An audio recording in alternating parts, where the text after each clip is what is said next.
আসসালামাইকুম। আবারও ফিরে এসেছি একটা রান্নার ভিডিও নিয়ে। আজকে আমরা রান্না করব চিংড়ি মাছের ফ্রাই। আমি এখানে 1 কেজি চিংড়ি মাছ নিয়েছি। আমি এতটি চিংড়ি মাছ দিব না, আমি চিংড়ি মাছ কম দিব। আমি যে কটা নিব ওই কটা কাটি দিব। কেটে নিয়েছি, রক ফেলে নিয়েছি। দেখেন একটা করে কত সুন্দর করে আপনারা এইভাবে কাটবেন। আমি চিংড়ি মাছটা কেটে নিচ্ছি। আমি মাছটা কেটে আমি মাছটা ধুই নাই, মাছটা ধুয়ে নিব, ধুয়ে ওদের মরিচ মাখিয়ে নিব। এখানে আমি এতটি মাছ দিই নাই, কয়টা কম আছে। মাছটা এখন ধুয়ে নিব। লবণ মাখাই নিয়েছি, মাছটা দিয়ে দিব।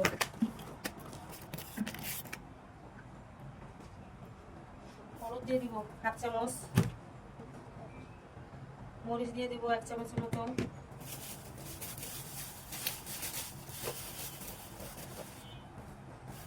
জিরা দিয়ে দিব 1 চামচের কম, 1/2 চামচের মতো। পেঁয়াজ দিয়ে দিলাম 1 চামচের মতো, পেঁয়াজ বাটা। রসুন বাটা দিয়ে দিলাম 1 চামচের মতো,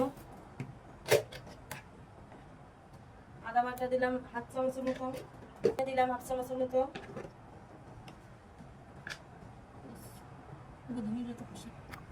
টমেটো সস দিলাম 1 চামচের মতো। এখানে লেবু দিয়ে দিছি একটা অর্ধেক। এখন কর্নফ্লাওয়ার দিয়ে দিব 2 চামচের মতো। একটু স্বাদের জন্য একটু চিনি দিয়ে দিলাম, আপনারা দিলে দিবেন, না দিলে না দিবেন। আমি আমার মতন একটু দিয়ে দিলাম। আমি এখানে এটা মাখায় নিব। এখানে 1 চামচের মতো সয়া সস দিয়ে দিলাম। আমি এখানে লবণ দিয়ে মাখায় নিচ্ছি চিংড়ি মাছটা। আমি তারপরে একটু লবণ দিয়ে দেবো হালকা। আমি এখানে সয়া সস দিচ্ছি তো, এই জন্য লবণটা কম দিব। আর আমি লবণ দিয়ে একটু হালকা মাখায় নিচ্ছি। মাছটা সুন্দর করে যত মশলা আছে সব মশলা দিয়ে মাখিয়ে নিয়েছি। আমি মাছটা এইভাবে 5-10 মিনিটের জন্য রেখে দিব। আমি এখানে 2টা ডিম নিয়েছি। আমি একটু গোলমরিচ দিয়ে দিব ডিমের ভিতর। সাদা গোলমরিচ, কালো গোলমরিচ মিশানো আছে।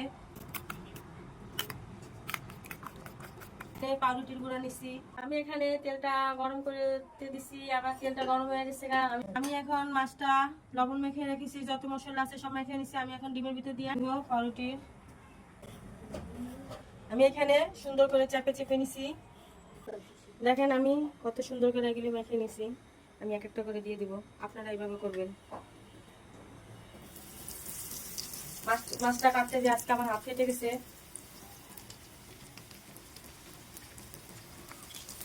আর চুলোর আঁচটা কমাই দিবেন, যেন আস্তে আস্তে সুন্দর ভিতর ভাজা হয়, ভিতরে কাঁচা না থাকে।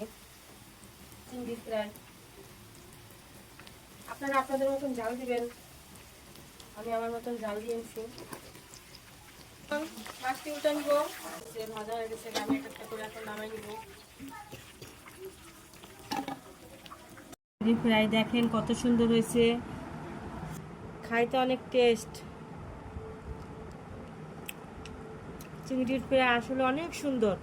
আপনারা এরকমভাবেই রানবেন। মাছটা এরকম বড় দেখেই কিনবেন, বড় মাছে অনেক স্বাদ, খেতে অনেক ভালো লাগে। আমাদের ভিডিও যদি ভালো লাগে লাইক শেয়ার সাবস্ক্রাইব করে দিবেন, আর কমেন্টস করবেন, আমাদের পাশে থাকবেন, আমাদের সহযোগিতা করবেন, আমাদের পাশে থাকবেন। ভিডিওটা যদি ভালো লাগে তা আমাদের পাশে থাকবেন। এই ভিডিওগুলি যদি ভালো লাগে আমাদের লাইক শেয়ার কমেন্টস সাবস্ক্রাইব করে দিবেন। আল্লাহ হাফেজ।